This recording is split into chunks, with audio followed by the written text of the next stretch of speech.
대한민국 부동산 또다시 폭락 공포로 이렇게 우리가 지금 공포의 쓰나미 속에서 지금 살고 있어요. 집이 안 팔린다. 너는 못 버텨. 무너지는 연골조. 이렇게 이제 집을 무리하게 구매했던 사람들이 결국 집을 투매하는 현상이 발생한다. 10월 감정가 아파트만 3,700억 경매라는 거예요. 8년 만에 최대 규모. 서울에서 월 230건 쏟아져. 거래 냉각, 부동산 침체 신호, 고금리의 갭 투자자 한개 몰려. 자, 무슨 말일까요? 전체 부동산 경매 감정가 중 아파트 비중이 연평균 20%대에서 최근 30%대로 치솟았다.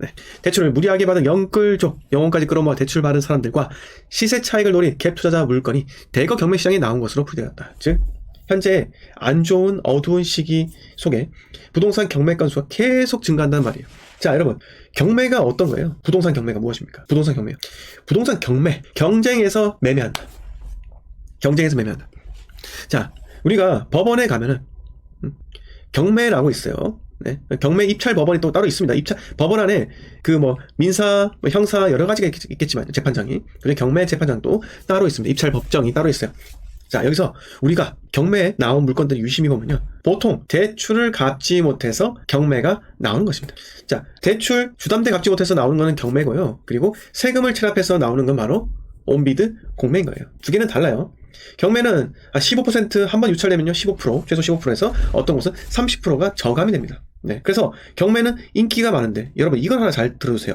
경매는 잘 생각을 해보면 아파트 경매는 낙찰받기가 정말 쉽지 않아요. 왜요? 여러분들도, 저도 이 아파트 보면 가격이 딱딱 나옵니까? 안 나옵니까? 나오죠. 현재 실거래가 가능한 그런 가격은 내가 안다는 거예요. 내가 알면 남도 안다는 거예요. 그러면 서로 경합하면요, 입찰자가 몰리게 되고 경쟁이 심화되면요, 어떻게 되겠습니까? 낙찰가는 높아져서 감정가 이상으로 가버린다. 그러면 먹을 게 없는 것이 또 경매이기도 합니다. 자, 1일 법원 경매 정보에 따르면 지난 10월 경매에 나온 아파트 감정가는 3,735억 원으로 집계되었다. 2015년 4월 3,820억 원 후 가장 큰 규모다라고 합니다. 2015년 이후에. 그만큼 경매가 나온 아파트 감정가도 커졌고요. 이게 뭐다? 아파트 가격이 많이 올랐다라는 반증이기도 해요. 네. 자, 그리고 전체 부동산 감정가 1조 1,363억 중 아파트가 차지하는 비중이 32.9%. 그만큼 아파트가 경매를 많이 당하고 있다. 지난해보다 10% 정도 더 올랐고요. 그런데 아파트 경매 건수도 꾸준히 늘고 있다. 네. 10월 전국 아파트 경매 건수는 2,629건으로 집계되었고 2020년 11월 후 35개월 만에 가장 많았다라고 합니다. 자, 그리고 지금 이 강은현 EH 경매 연구소 대표가 인기가 많은 아파트가 경매 시장에 많이 나오는 건 그만큼 거래가 냉각되고 부동산 경기가 안 좋다라는 의미라고 합니다. 당연하겠죠. 네. 경매가 나온다는 건요, 결국 부채를 갚지 못해서 나오는 거기 때문에 시장에 좋지 않은 반응이기도 합니다. 하지만 경매는 선행되는 지표예요. 경매의 낙찰가가 낮으면 낮을수록요, 결국은 시장은 하락할 수밖에 없습니다. 왜? 경매가 저렴한 가격에 낙찰받는 거잖아요. 근데 거기에 경쟁이 덜 치열해서 감정가 대비 한참 미치지 못하는 낙찰가로 낙찰된다고 생각해보세요. 어떻게 되겠습니까? 어떻게 돼요? 당연히 앞으로 경기가 좋지 않기 때문에 일반 아파트 매매 심리도, 일반 거래도 마찬가지로 감소할 것이다 라는 거예요. 우리가 경매 건수도 마찬가지 추이를 한번 지켜보는 게 좋습니다. 자, 여기서 우리 윤수민 농협은행 부동산 전문위원께서는 수도권 전세값이 최근 상승하고 있지만 절대적인 가격은 2-3년 전에 비해 낮다. 기존 보증금 대비 현재 전세 시세가 낮은 역전세 현상이 여전해 당분간 수도권 아파트 경매가 계속 늘어날 것이라고 합니다. 자, 다음 뉴스입니다. 하나 더 할게요. 자, 내년까지 부동산 조정, 미 빅테크 주목 이렇게 이야기해요. 보면 서울 머니쇼 플러스 한파 뚫고 재테크족 1만 명 몰렸다고 합니다. 10,000명이 몰렸다고요. 자, 30일 서울 양재동 AT센터에서 열린 삼성동이죠. 삼성동 그쪽 테라노 일대예요. 양재동 이쪽이. 예전에 제가 10여 년 전에 서울에 직장을 가졌을 때 이쪽에서 근무를 했었습니다. 자, 2024 서울 머니쇼 플러스에 참석한 국내외 경제 금융 전문가들은 내년 미국 경제가 침체될 것을 예측하면서 다소 방어적 투자에 나설 것을 주문했다. 아니, 투자를 안 하면 되는데 방어적인 투자예요. 자, 하여튼 이날 머니쇼 행사장에는 올해 최강 한파에도 1만여 명이 찾았다라고 합니다. 단일 하루 만에 10,000명이 찾았다는 게 맞는 건지 제가 잘 모르겠지만요. 하여튼 10,000명이 찾았다고 해요. 네. 자, 근데 여기 보세요. 제가 말씀드리고 싶은 부분은 이겁니다. 자, 제가 올라갈게요. 자, 부동산에 대해서는 내년까지 조정 장세가 지속될 것이라는 전망이 많았다. 김학렬, 빠숑이죠. 스마트튜브 부동산 조사 연구소장은 2014년부터 지속된 상승량이 2021년 정점을 찍고 내려가는 중이라며 서울과 수도권 동남부 등 철저히 입지 가치가 좋은 것 위주로 접근해야 한다고 밝혔다라고 합니다. 자, 여러분, 여기서 무엇을 느낄 수 있습니까? 네. 뭘 느낄 수 있어요? 자, 우리 빠쇼 형님께서 서울과 수도권 동남부 등 철저히 입지 가치가 좋은 거 위주로 접근해야 한다라고 밝혔습니다. 근데 제가 궁금한 건요, 여러분, 입지가 과연 중요할까요? 입지가 중요하다고 생각하시는 분, 부동산 투자에 있어서 입지가 가장 중요하다고 생각하시는 분, 그리고 부동산 투자에서는 입지보다 더 중요한 게 있다라고 생각하시는 분 모두 다 좋아요 좀 눌러주세요. 네, 제 생각은요, 입지보다 중요한 것은 사이클입니다. 현재의 부동산 시장이 어떤 상황에 처해 있는지가 매우 중요하다.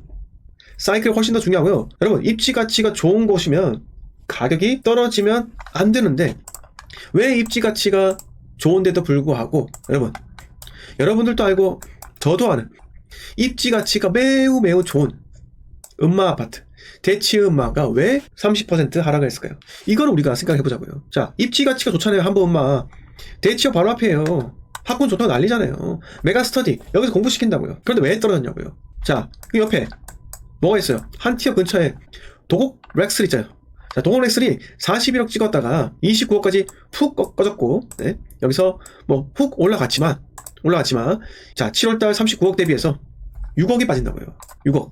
네, 이 6억이 빠지는데 이 금액이 직거래예요? 아니잖아요. 시장에서 실제로 거래된 가격이라는 겁니다. 시장에서 실제로 거래된 가격이에요. 분양 말이셨는데 32억이 판 것 같아요. 자, 이걸 제가 왜 말씀드리겠습니까? 부동산 시장에서 사이클이 무엇보다 중요하고요. 입지가 아무리 좋아도 떨어질 땐 떨어진다라는 겁니다. 이걸 우리가 생각을 깊게 하자고요. 잘 아시겠죠? 네? 깊게 하자고요. 자, 입지보다는 사이클 더 중요하다, 이렇게 존재가 생각을 합니다. 자, 다음 뉴스입니다. 서울 아파트 안사. 네. 10월 거래량 3,000건 붕괴. 1월 이후 9개월 말 최저치. 수요 없어. 매물 8만 건까지 쌓여.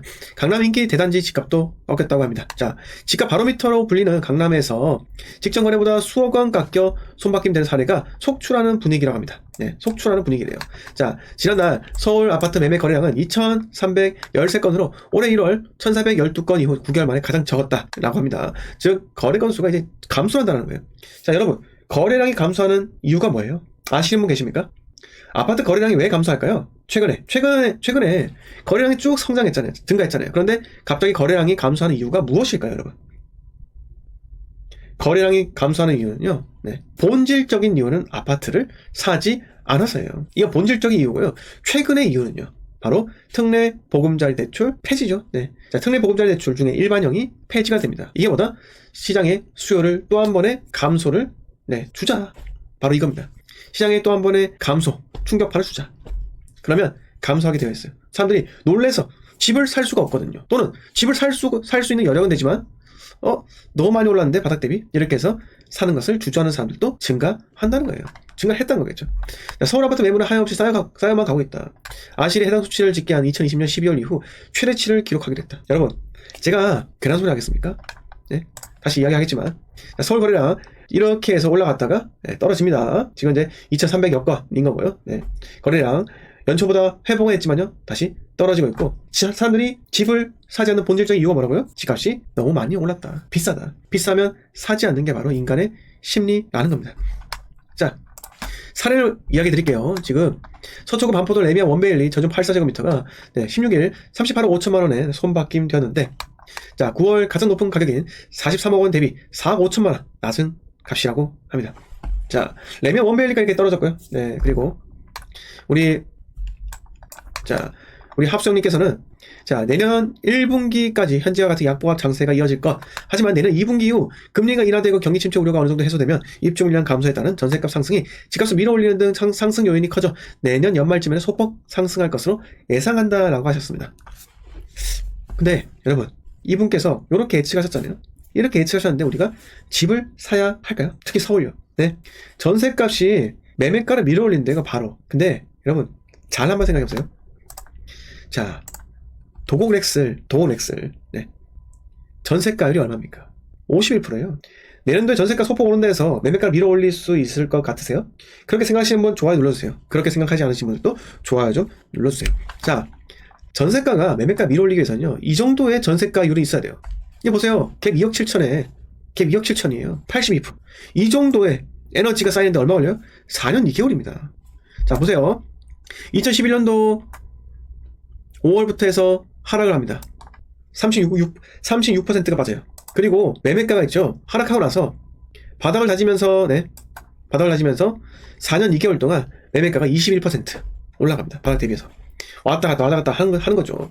그만큼 전세가는요. 전세가는 마찬가지로 48%가 올라갑니다. 이게 뭐다? 에너지가 쌓이기 위해서는요. 시간이 많이 걸린다라는 겁니다. 네. 단순간에 한 분기, 두 분기 지나서는요. 그게 에너지가 쌓이기가 쉽지 않은 거예요. 쉽지 않은 겁니다. 자, 그런데 과연 우리 합수 형님처럼 내년도 언제요? 내년 연말쯤 소폭 상승? 4분기 지나면 전세가 매매가 밀어올릴까요? 저는 그렇게 되기가 쉽지 않은 구조라고 생각해요. 왜냐면 자, 요때는 60%잖아요. 60%. 전세가율 60%입니다. 60%에서 전세가율이 80%로 오르는 것과 86%. 자, 전세가율이 60%에서 80% 오르는 것과 51%에서 오르는 것은 또 천지 차이라는 거예요. 앞으로 매매가는요, 장기간 횡보합니다. 우리가 어떤 걸 보면 안다고요? 한보험마 투자자 수요가 가장 많이 들어요. 한보험마 보세요. 2006년, 2007년까지 많이 올랐어요. 이렇게 많이 올랐다가 푹 빠지죠? 빠집니다. 빠지고 한번 하락하고요. 여기서 다시 상승했다가 또 하락을 합니다. 네. 다시 상승했다가요, 또 하락을 해요. 이게 바로 부동산 대사이클, 가장 큰 사이클에서 천천히 바닥을 다지는 거예요.